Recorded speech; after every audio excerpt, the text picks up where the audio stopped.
Je m'appelle Sophia et je suis une femme de 28 ans. Récemment, j'ai été confrontée à des problèmes complexes au sein de ma famille.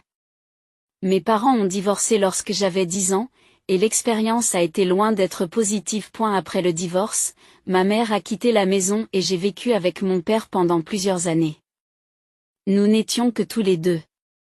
Nous avions une relation étroite et je pensais que nous pouvions parler de tout. Cependant, en grandissant, de nombreux faits que mon père m'avait cachés depuis mon enfance sont apparus au grand jour. Mon père m'a présenté à une femme nommée Amanda, âgée de 50 ans. Il sortait avec elle depuis un certain temps, mais ne m'avait rien dit. J'ai été blessée par ce secret, mais j'ai décidé de soutenir mon père. Quelques mois plus tard, mon père et Amanda se sont mariés et la fille d'Amanda, Angelica, âgée de 25 ans, a emménagé avec nous. Cela a complètement changé ma vie.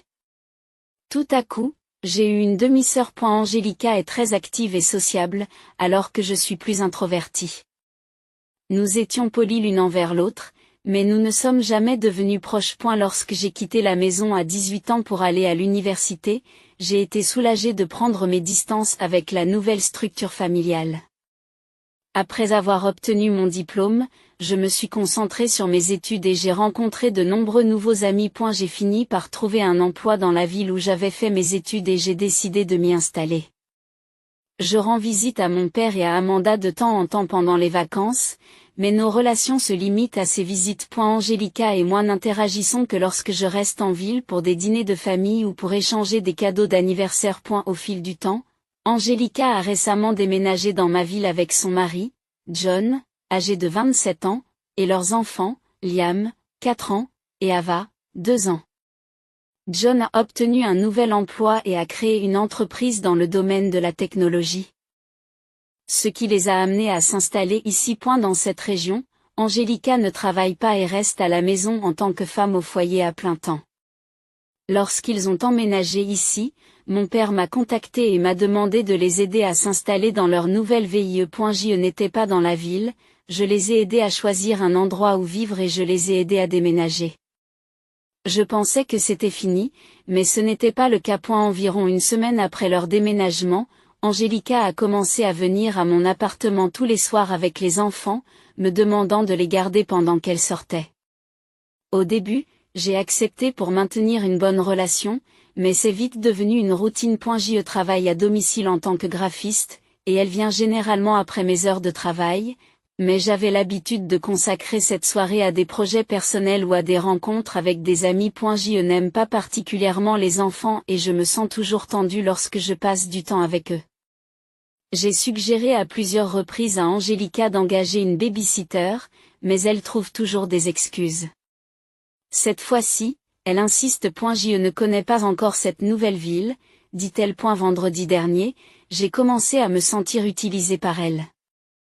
J'avais prévu de fêter avec une amie la promotion d'un ami proche, que j'attendais avec impatience depuis longtemps. Ce matin-là, j'ai dit à Angelica que je ne pouvais pas garder les enfants ce soir-là. Elle m'a répondu que c'était d'accord et j'ai pensé que c'était fini. Soulagée, j'ai terminé mon travail et il était 18 h. Juste avant que je ne parte, Angelica s'est présentée chez moi avec Liam et Ava, me les a confiés sans rien dire et s'est précipitée dans sa voiture. J'ai essayé de la contacter, mais elle n'a pas répondu. J'ai également essayé de joindre John, mais il n'a pas répondu non plus. Finalement, j'ai dû annuler mes projets et rester à la maison avec les enfants. J'étais très contrariée. Angelica avait déjà gâché mes projets, mais c'était la première fois qu'elle ignorait complètement mon refus de garder les enfants. Quand Angelica est venue les chercher, je l'ai confrontée à son comportement, mais elle a dit qu'il s'agissait d'une urgence et a insisté sur le fait que ce n'était pas grave. Elle a évité de répondre clairement à mes questions. Je lui ai vivement conseillé d'engager une babysitter fiable pour éviter de telles situations à l'avenir. Angelica a explosé de colère, m'a accusé d'être égoïste et a soutenu que la famille devait se soutenir mutuellement. À ce moment-là, j'étais furieuse et je lui ai dit que nous n'étions pas une vraie famille. Malgré le manque d'interaction avant son arrivée ici, Elle se comportait comme si nous étions de vraies sœurs en raison du mariage de nos parents. Je lui ai dit clairement que je n'avais plus l'intention de faire du babysitting et je lui ai demandé de ne pas amener les enfants à moins qu'on ne l'appelle. Angélica est partie en larmes. J'étais bouleversée, mais soulagée d'avoir posé des limites claires. Alors que je pensais que tout était terminé, j'ai reçu un appel de mon père le lendemain. Il était en colère et m'a dit qu'Angélica l'avait contacté en pleurant et en se plaignant que j'avais été méchante avec les enfants. Et elle m'a dit, tu as le devoir de continuer à t'occuper des enfants d'Angélica. Vous devriez vous excuser auprès d'elle. C'est votre responsabilité en tant que famille, a-t-il ajouté. J'ai essayé d'exprimer mon point de vue, mais il n'a pas voulu m'écouter. Je lui ai expliqué comment Angélica s'était servie de moi à plusieurs reprises, comment mes projets avaient été gâchés et comment mon temps et ma vie privée n'avaient pas été respectés. Mais il s'est contenté de répéter que je devais être plus souple et plus coopérative. Puis il a dit quelque chose qui m'a profondément blessée. Il m'a accusé d'être égoïste et m'a dit qu'il était déçu que je sois devenue comme CA. Et elle a souligné qu'Amanda et Angélica faisaient désormais partie de ma famille et a insisté sur le fait que je devais l'accepter.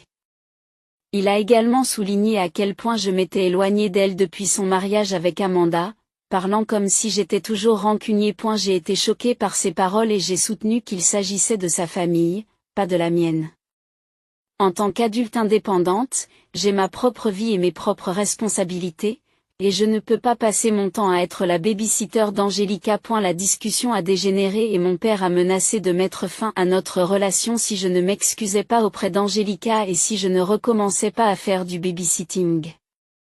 Cela m'a profondément blessée et mise en colère. J'ai affirmé que j'étais indépendante et que je n'avais pas besoin du soutien financier de mon père.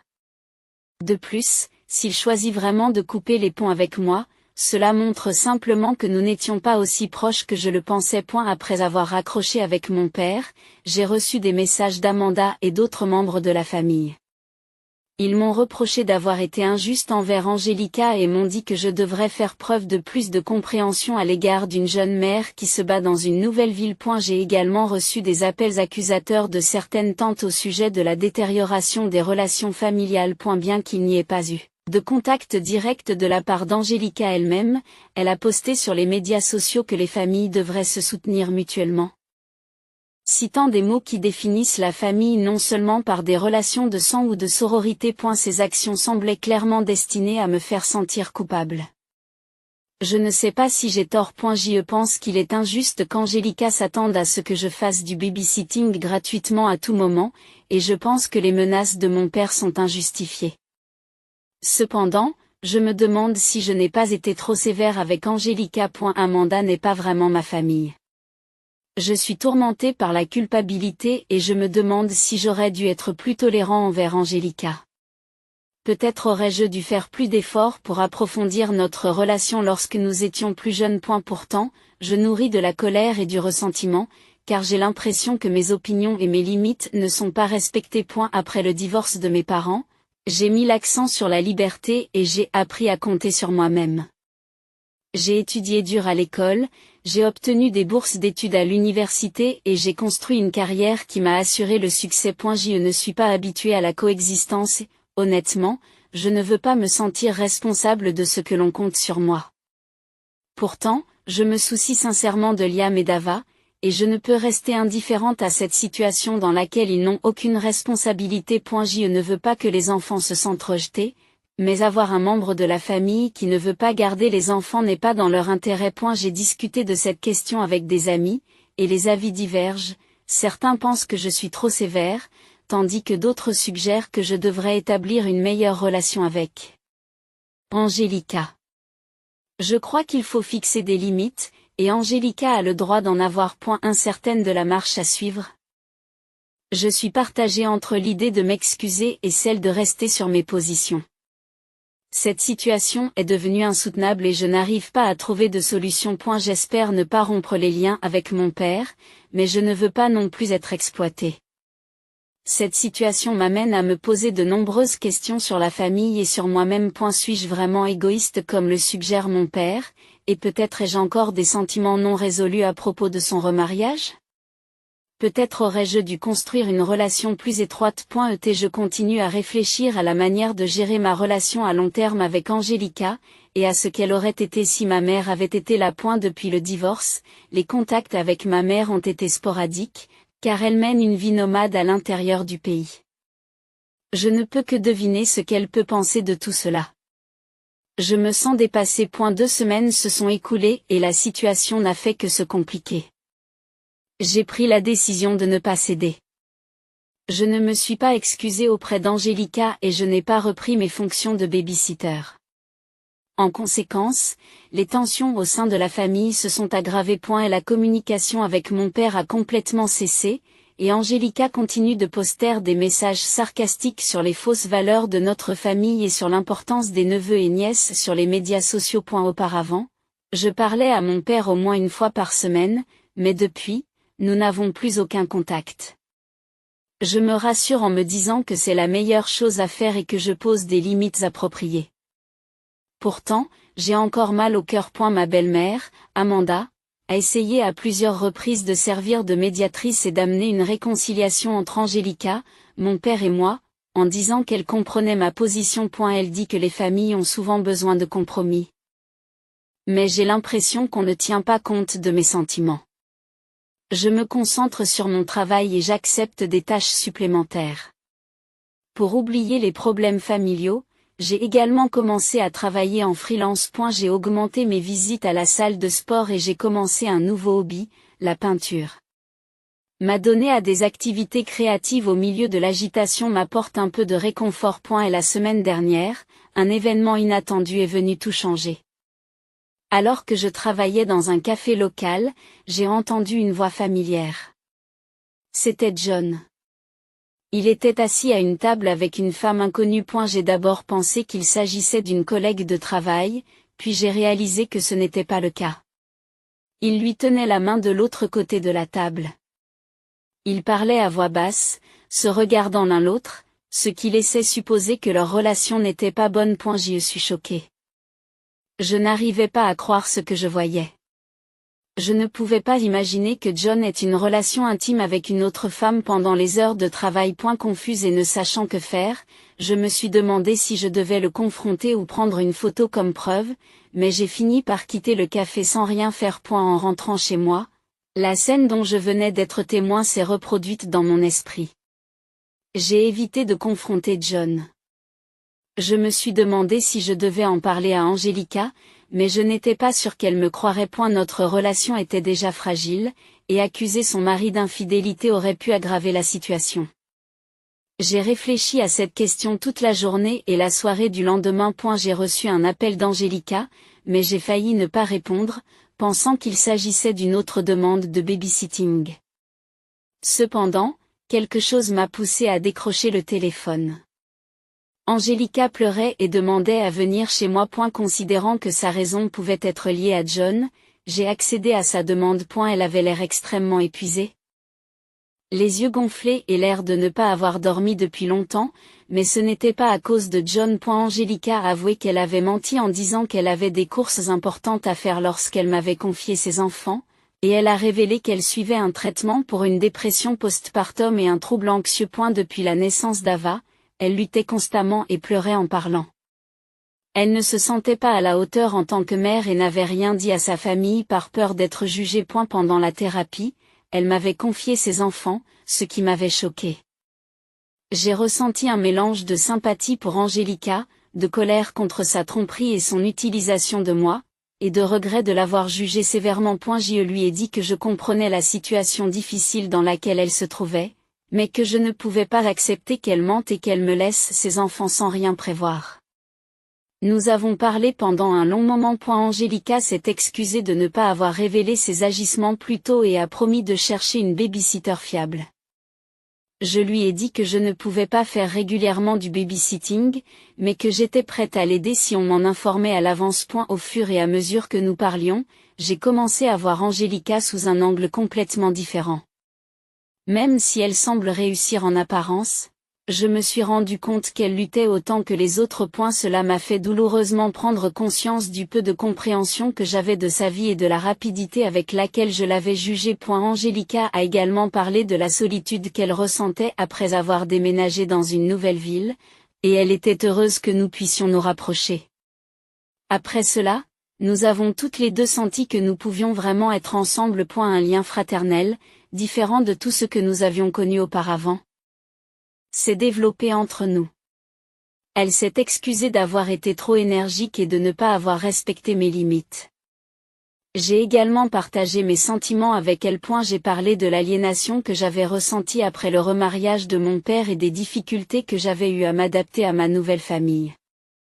Nous avons échangé des histoires de notre enfance et partagé des souvenirs et des points de vue dont nous n'avions jamais parlé auparavant. Nous étions en train de réparer notre relation. Je me suis demandé si je devais parler à Angelica des actions de John, mais j'ai finalement choisi de lui dire la vérité.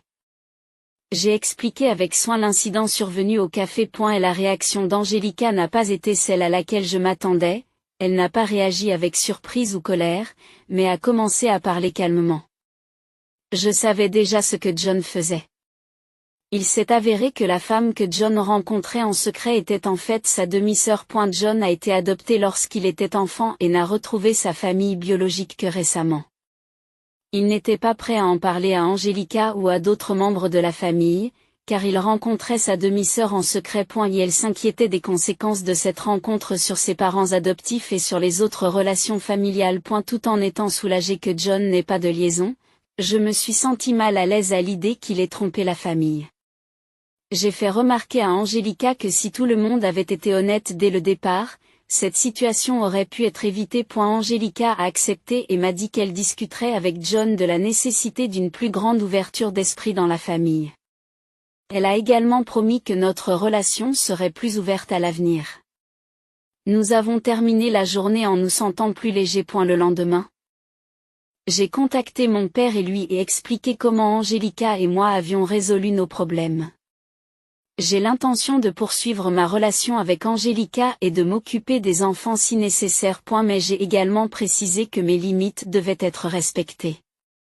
À ma grande surprise, mon père a compris, s'est excusé pour ses réactions antérieures et a reconnu qu'il m'avait mis la pression. Nous nous sommes promis d'améliorer notre communication et de respecter les limites de chacun. Nous avons également parlé du passé. Nous avons eu une conversation difficile sur la façon dont son remariage m'avait affecté et sur la façon dont nous nous étions éloignés l'un de l'autre au fil du temps.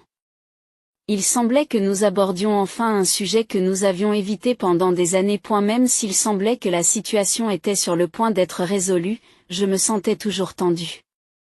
Notre famille recèle encore beaucoup de secrets et d'angoisses inavouées. Bien que je sois heureux d'avoir pu mettre les choses au clair avec Angelica, j'ai le sentiment que quelque chose n'a pas encore été résolu. Un mois s'est écoulé et la situation ne s'est pas améliorée. Mes inquiétudes se sont confirmées. Et la semaine dernière, Angelica m'a appelé en urgence. Elle pleurait si fort que ses paroles étaient presque inaudibles. Après l'avoir calmée, elle m'a fait part d'une nouvelle terrifiante. John ne se contentait pas de rencontrer sa demi-sœur, il avait une liaison avec elle. Angelica avait soupçonné que John rencontrait régulièrement quelqu'un, alors elle l'a suivi. Un jour, elle l'a trouvé en train de rencontrer une femme non pas dans le café habituel, mais dans un hôtel.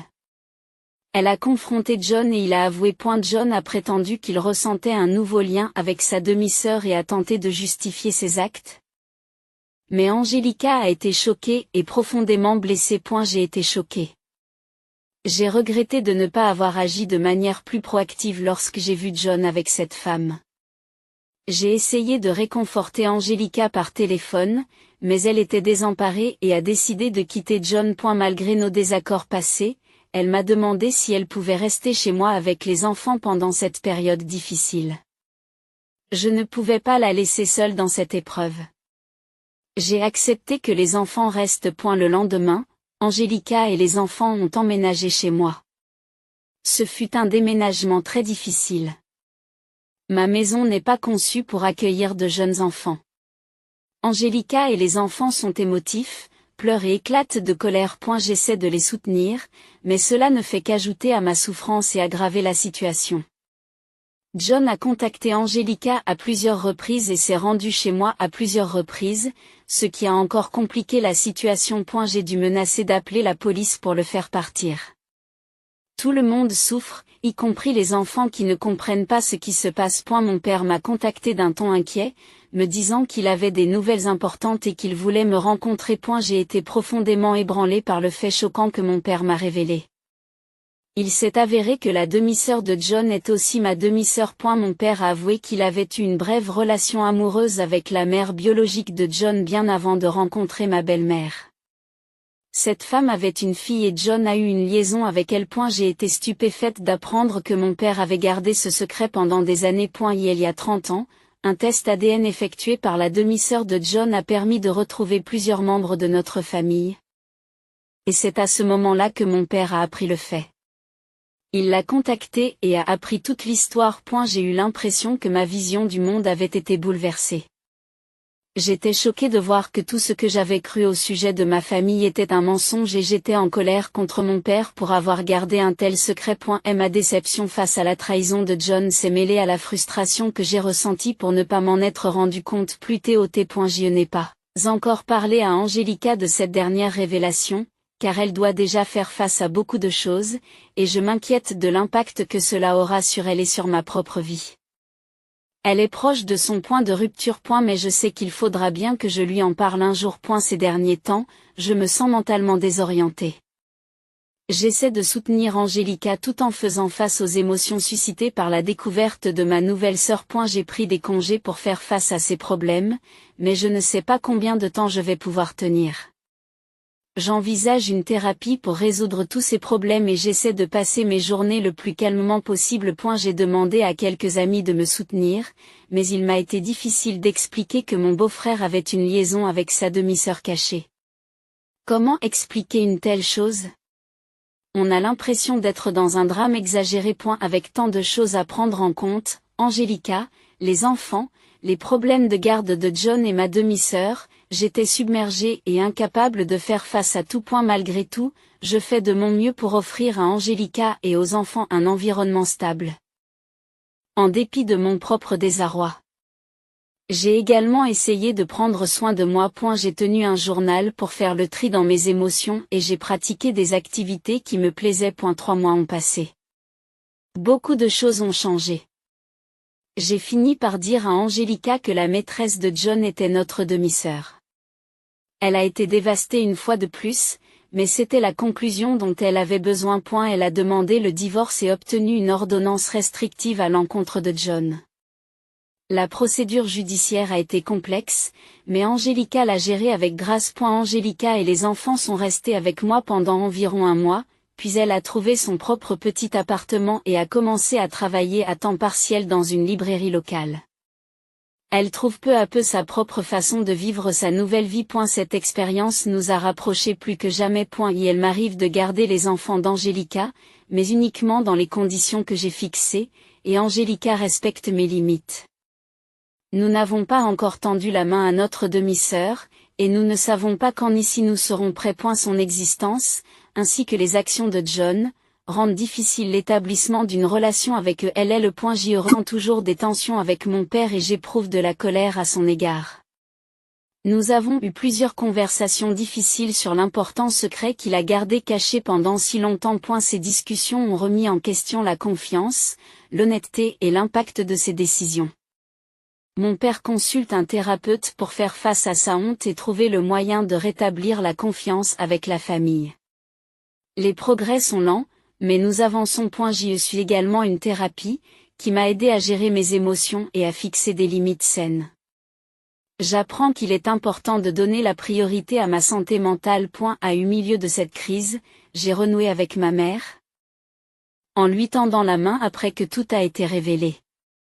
J'avais besoin de parler à quelqu'un qui n'était pas personnellement impliqué.